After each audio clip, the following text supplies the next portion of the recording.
नमस्कार. आज हा लेख लिहिला मी सकाळी 29 जानेवारी 2026.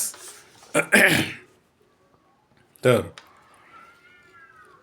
29 जानेवारी 2026 या दिवशी सकाळी टी व्हीवर तो भावनात्मक प्रसंग पाहिला आणि एकदम गलबलून आलं. सर्वांचे दादा अजित दादा यांचा अंतिम संस्कार अंत्यविधी दाखवला होता. ते पाहताना मनात विचार आला, नियती कधीकधी ही अशी क्रूर चेष्टा का बरं करते? चांगल्या लोकांना देव जास्त आयुष्य का बरं देत नसेल? का बरं असं नेहमी होतं?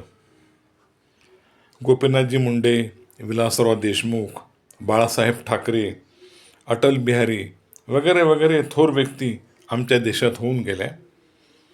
त्यांना देवानं असं अचानक का नेलं? अजितदादा पवार हे खरंच जनकल्याणी होते. किती प्रचंड वलय होतं त्यांचं. प्रत्येक गोष्टीत ते अग्रेसर असायचे. लोकप्रिय, सालस, मनमिळाऊ आणि म्हणूनच सर्वांचे लाडके असे व्यक्तिमत्व ते होते अजितदादा पवार. पण म्हणतात ना, चांगली माणसं ही देवाला सुद्धा आवडतात आणि म्हणून देव त्यांना लवकर स्वतःकडे घेऊन जातो.